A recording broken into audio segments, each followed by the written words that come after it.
1857 के रिवॉल्ट के बाद अंग्रेजों के सामने एक बड़ी कश्मकश थी। कश्मकश ये कि इस विद्रोह में जिन क्रांतिकारियों ने भाग लिया वो मरने से भी नहीं डरते थे, तो उन्हें ऐसी कौन सी सज़ा दे जो मौत से भी भयानक हो।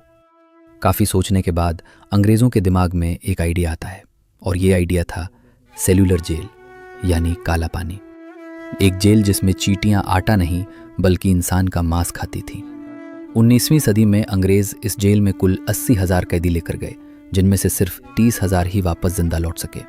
अगले 10 मिनट में आप धरती पर मौजूद एक ऐसे नरक की कहानी सुनने वाले हैं जिसे खुद कई अंग्रेज़ों ने बंद करने की मांग की, और आपको ये लगने लगेगा कि उन क्रांतिकारियों को इस जेल में ले जाने की बजाय फांसी पर लटका देना कई बेहतर होता।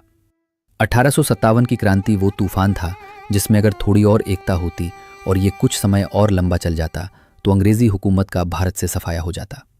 ये बात अंग्रेज़ों को भी पता थी, इसलिए इस विद्रोह के दौरान जिन क्रांतिकारियों को अंग्रेज़ कैद करने में सफल रहे उन्हें वो भारत में रखने का रिस्क नहीं ले सकते थे। इसके लिए उन्हें एक ऐसी ज़मीन की तलाश थी जो भारत से हज़ारों किलोमीटर दूर हो। अंग्रेज़ों की ये तलाश पूरी हुई। मेनलैंड इंडिया से लगभग 1300 किलोमीटर दूर सुदूर समुद्र में अंडमान एंड निकोबार आइलैंड्स की राजधानी पोर्ट ब्लेयर पर 10 मार्च 1858 को लगभग 1000 क्रांतिकारियों को एक जहाज़ में बैठाकर अंडमान एंड निकोबार की तरफ भेजा गया। कई दिनों के सफ़र के बाद जब ये लोग उस आइलैंड पर पहुंचे तो वहां पर उनके सामने घने जंगल और जंगली जानवर थे। जहाज से उतरते ही सबसे पहले इन लोगों को जंगल काटने के काम पर लगाया गया। फिर इन कैदियों ने अंग्रेज़ों के रहने के लिए कमरे बनाए। इस काम के दौरान कई बार इन कैदियों को सांप और बिच्छू काट लेते, जिसका इलाज सिर्फ मौत थी। वहां इन लोगों के सर पर छत तक नहीं थी। ये खुले में ज़मीन पर सोते थे, जहां कदम कदम पर मलेरिया और प्लेग जैसी बीमारियां थीं, जिनसे ये कैदी बेमौत मरते थे। आने वाले कुछ सालों में यहाँ कैदियों की संख्या इतनी बढ़ गई कि अंग्रेज़ों को एक प्रॉपर जेल बनाने की ज़रूरत महसूस हुई। साल 1896 में ये काम शुरू हुआ। सबसे पहले एक बड़ी चारदीवारी बनाई गई, जिसके बीच में एक बड़ा टावर बनाया गया। जेल का निर्माण कार्य कैदियों के कंधों पर ही था। मुख्य इमारत के कंस्ट्रक्शन में बर्मा से लाई गई लाल ईंटों का इस्तेमाल हुआ। 1906 में बनकर तैयार हुई ये जेल 7 इमारतों में बटी हुई थी।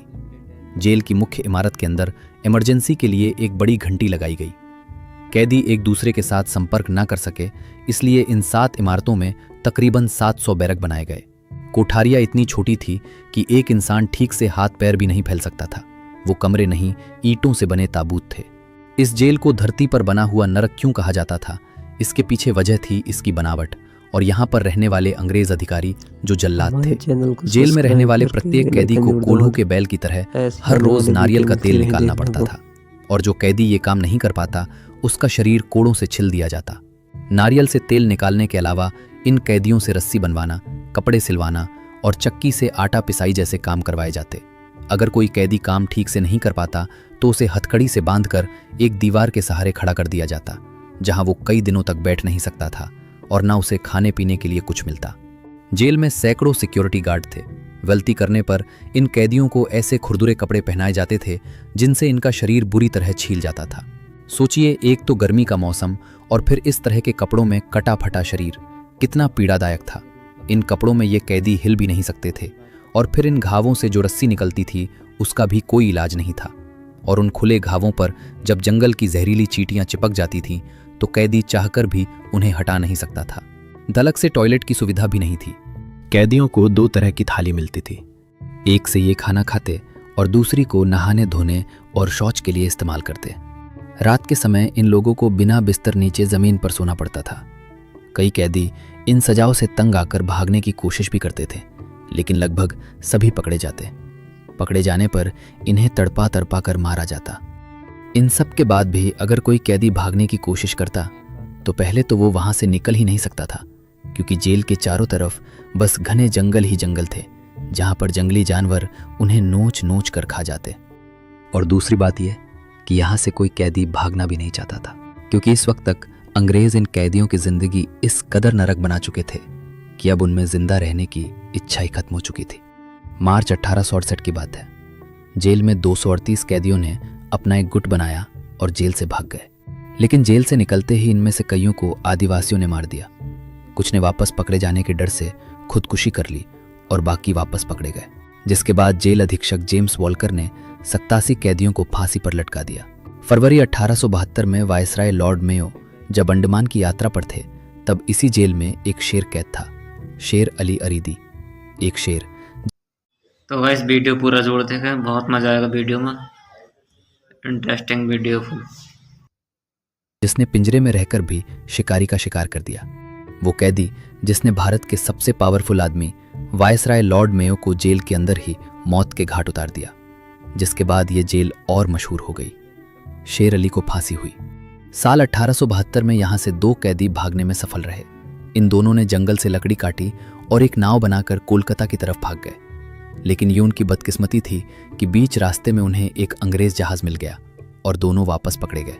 1857 के मशहूर क्रांतिकारी और उर्दू के प्रसिद्ध शायर अल्लामा फजले हक खैराबादी भी इस जेल में कैदी थे। खैराबादी इस जेल के बारे में लिखते हैं कि हर कोठरी में कच्चा छप्पर था जो दुख और बीमारियों से भरा हुआ था। कोठरी की छत हर वक्त टपकती रहती थी, हवा पत्थरी से भरी थी और बीमारी का खजाना थी। बीमारी सस्ती थी और दवा महंगी थी। बीमारियों की तो कोई गिनती ही नहीं थी। चारों ओर खुजली और कुबा फैली थी। घाव भरने के लिए कोई इलाज नहीं थी।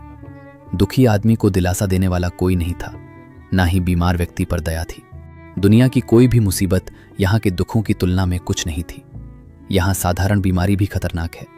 बुखार मौत का संदेश है और मस्तिष्क की सूजन का मतलब तो मौत है। यहाँ कई तरह की बीमारियां हैं जिनका किताबों में नाम तक नहीं है। जब कोई रोगी मर जाता है तो साफ सफाई करने वाले शैतान लाश को उसके एक पैर से घसीटता हुआ बिना नहलाए कफन के उसके सारे कपड़े उतार के एक ढेर के नीचे दफना देता है। न उसके लिए कब्र खोदी जाती है और ना ही मृतक के लिए नमाज अदा की जाती है। अंततः 1861 में 65 साल की उम्र में खैराबादी भी इन्हीं दुखों के साथ दुनिया से विदा हो गए। 1908 में चंदन नगर में कमिश्नर के घर बम फेंकने वाले इंदु भूषण रॉय को भी इसी जेल में रखा गया था। जब से वे इस जेल में गए थे तब से उन्हें हर रोज अपमानित किया जाता था, जिससे आखिरकार वे इतने टूट गए कि उन्होंने माफी मांगने के बजाय अपने कुर्ते से फांसी लगा ली। इंदु भूषण की तरह इस जेल में हर रोज कई कैदी खुदकुशी करते थे। कई बार इन सब से परेशान होकर कैदियों ने भूख हड़ताल भी की, लेकिन अंग्रेज इतने जालिम थे कि वे जबरदस्ती इन कैदियों के मुंह पकड़कर उसमें एक नली के जरिए खाना डाल देते, और ये खाना तब तक डाला जाता जब तक कि कैदी मर न जाए, ताकि डर के मारे अगली बार कोई और कैदी भूख हड़ताल न कर सके। काला पानी का ये यातना आत्मा शिविर साल 1942 तक चला। फिर सेकेंड वर्ल्ड वॉर के दौरान 1942 में अंडमान और निकोबार द्वीप पर जापान का कब्जा हो जाता है और फिर तो अंग्रेज़ों के खुद के पैर भारत से उखड़ने लगे। इसलिए 1945 में ये जेल हमेशा हमेशा के लिए बंद हो गई। अंग्रेज़ इस जेल में कुल 80,000 कैदी लेकर गए, जिनमें से 50,000 कभी वापस नहीं लौट पाए। वो 50,000 लोग सिर्फ आंकड़े नहीं थे, वो किसी के बेटे, किसी के पति थे।